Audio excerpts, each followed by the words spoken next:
Hello and welcome back to anyone and everyone watching. Today is time for another episode of Silly Season with Joe, my weekly off-season news recap. This week there were a few new driver lineups released, most notably for Jordan Anderson racing in the Xfinity series. There were also plenty of sponsor-related updates, such as from Ty Gibbs, in addition to many reports of sponsors leaving NASCAR. But without any further ado, let's get right into the first story from this week. Starting with the truck series, it was announced that Parker Kligerman will be back with Henderson Motorsports for what now will be their 8th season together. In 49 total races, despite operating on a very low budget compared to their competition, they have so far won 2 races, including Mid-Ohio in 2022, and have totaled 9 top 5s and 24 top 10s. Right now, they expect to run between 10 to 12 races depending on both sponsorship and Parker's Xfinity series schedule, because he will also be driving for Big Machine Racing full-time this coming season in his first full-time effort since all the way back in 2013 when he drove for the Kyle Busch Motorsports Xfinity team. I expect them to do just as well as last year, continuing to contend for the occasional win, and at least for top 10s on a near weekly basis. Also in trucks, Spencer Boyd and Young's Motorsports announced they'll be continuing their partnership for the 5th year, planning on running the full schedule yet again in 2023. Last year was a bit of a step back for the number 12 truck, as partially due to a dislocated shoulder Spencer sustained in only the second race of the season. They were unable to score a single top 10 and posted their lowest average finish ever. On top of that, they failed to qualify for the same Talladega race that they won back in 2019, and that if they made it, it was likely their best shot at a good finish all season long. Somehow, Spencer always manages to pull together sponsorships with various different companies week in and week out, so hopefully they can continue to do that this year and get back to where they were performance-wise a year or so back. Lastly, for the truck series, just some sponsor news, but Halmer Friesen Racing, which has consistently sported the same exact Halmer International scheme with little to no other sponsors ever since their founding, will now be partnering with Ferris Motors for 6 races in 2023. Last year, we saw them on Ty Dillon's Cup car a few times, but before that, I'm unsure if they were ever active in NASCAR. Now for some good old Arca headlines. First up, it was announced that DL Wilson will be running the full Arca East schedule with Fast Track Racing. DL has only ever raced with Fast Track and Arca since his debut back in 2018, and in 30 total National Series races has only recorded 1 top 10, a 10th place at the 2021 Illinois State Fairgrounds race. That's all pretty justified in my opinion, because Annie Hillenberg's team is one of the most underfunded of all the full-timers in Arca, besides maybe Brad Smith's or Wayne Peterson's teams. Also responsible for Wilson's lack of good finishes is the fact that Fast Track Racing still regularly practices start and parking. As in 2021 and 2022, he went behind the wall in exactly half of his races, despite never getting involved in any crashes. But according to their statement, it sounds like they'll be able to run the full smaller East Series schedule in 2023 without having to start and park, and will aim for top 5s and top 10s. Speaking of Brad Smith, according to his Twitter, he will be fielding 2 cars full-time in the National Series this go-around with his flagship number 48, and now additionally the number 26 car. Any other details with sponsors or drivers for the new car will be announced at a later date. Caleb Costner will also be returning, driving for his own Costner Weaver Motorsports team in the 93 car. Costner stated he'll race in the season opener at Daytona and will attempt multiple other National Series races, although which ones specifically have not been disclosed. He has, however, announced some pretty interesting sponsors such as Lickety Lou's all-purpose Booyah sauce and innovative tiny homes. Anyway, Costner's only ever competed in 4 Arca races, with a best finish of 14th coming in the 2021 West Series race at All-American, so his expectations are fairly limited for 2023, probably just finishing lead lap would be a good goal for them. Our final Arca story of the week is one that really went under the radar for some reason, because one of the Arca West Series best teams, Bill McAnally Racing, recently signed 19-year-old Eric Johnson Jr. for a part-time first-year campaign. For the past 2 years, Eric has worked for the team as a spotter and crew member while racing late models in between, so needless to say, he is no paid driver. That being said, if you're looking to root for a driver who came into the sport the old-fashioned way, make sure to keep an eye on him as he moves up through the NASCAR ranks. And now for the Xfinity Series, firstly, Alpha Prime Racing and Ryan Ellis, who came out with their 2023 plans and car number last week, announced this week that Keen Parts will be returning to sponsor 6 of Ryan's races, and that Heartbeat Hot Sauce will be on the car in the opening Daytona race. Also, Junior Motorsports and Brandon Jones, rather expectedly confirmed to Menards, will be returning to sponsor the number 9 car, and release what will be their primary 2023 paint scheme. I've heard some mixed opinions in this one, but personally I tend to love all the Menards paint schemes besides some of those really obscure Ryan Blaney ones from around 2018, but I've learned to forgive them for that. Next up, Hendrick Motorsports, who ran 4 Xfinity races last season with their Cup drivers, announced that they'll be back in 2023 for, quote, a handful of races. I don't want to have to get into a bushwhacking rant in this video, but this pretty much leaves me no choice. While I don't necessarily have a problem with Cup drivers racing in Xfinity from time to time, I absolutely do have a problem with a powerhouse Cup team fielding an Xfinity team purely to get their own already experienced Cup drivers more seat time. Especially this past year when there were more drivers trying to qualify for races than there was room for, the Hendrick Motorsports entry indirectly cost MBM Motorsports 3 races, as MBM otherwise would have made the race at Road America, the Indy Road Course, and Darlington. On top of that, they also prevented Austin Wayne Self from making his series debut at Watkins Glen. At this point, NASCAR just needs to make some type of rule that specifically bans things like this from happening.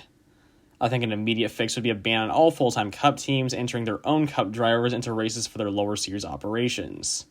That would at minimum force the Hendrick Cup drivers to race for a team like Junior Motorsports, or force a situation like in 2012 when Kyle Busch had to race for KBM in the then Nationwide Series, and lo and behold, didn't dominate for the first time since he started bushwhacking. But you know what, I think I'll hold off on any further rambling and maybe make that a whole separate video. Please let me know your thoughts on all this in the comments. And for the final and biggest story out of the Xfinity Series this week, Jordan Anderson Racing came out with their 2023 driver plans, which would see Jeb Burton drive the number 27 car and Parker Retzlaff drive the number 31 car, both for full-time efforts. This came as a surprise to many that their driver last year, Myatt Snider, would not be returning, as he didn't exactly set the world on fire, but he put together a few standout runs over the course of the season, including a P6 at COTA and a runner-up finish at AJ Allmendinger at Portland. On top of that, he brought in full season sponsorship, most of which came from TaxSlayer. But a little before this week's news came, some attentive NASCAR fans noted that TaxSlayer was no longer listed as a partner on the Jordan Anderson team's website, which inferred that Myatt, the sponsor, or both, would not be returning in 2023. At this point, I have no guesses as to where he could land for this coming season. I've heard some rumblings about potentially Young's Motorsports in the Truck Series, but that's just all speculation.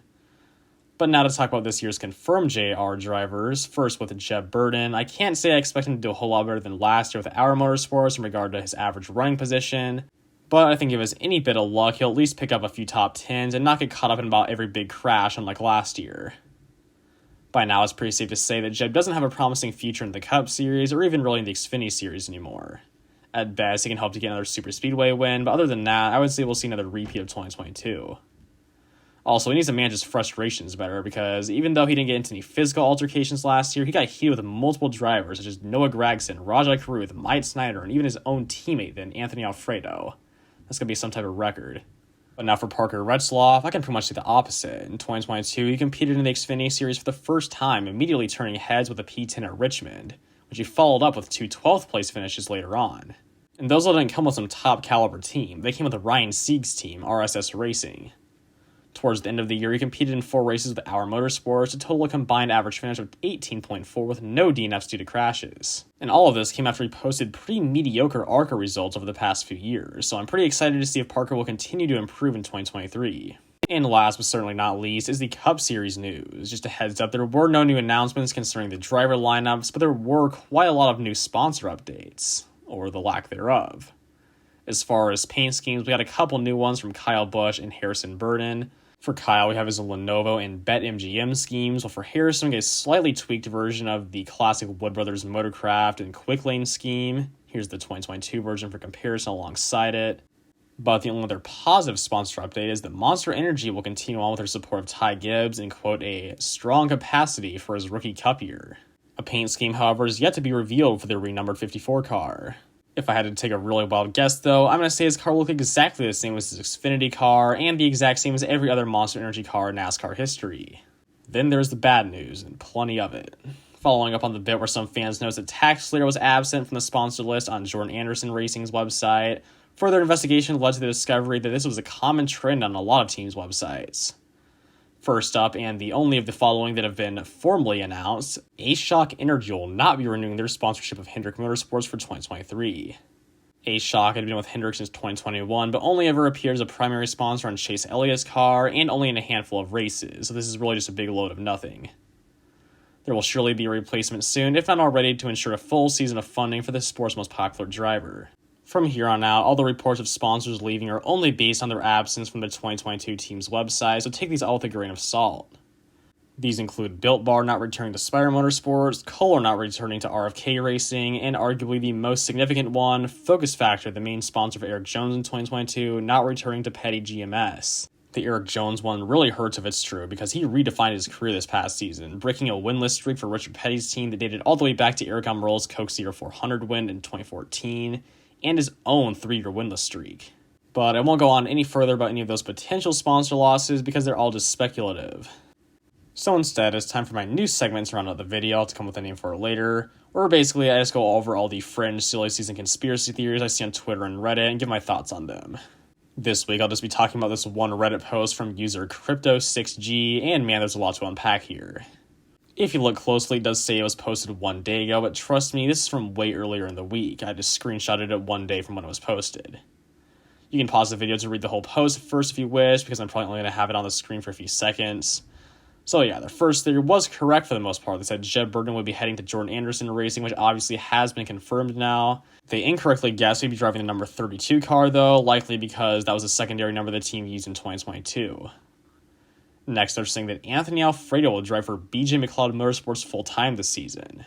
Well, Garrett Smithley has already been confirmed to drive the 78 car full-time, so Anthony would therefore be driving the 5 or the 99 car, and man, that would be a big step back.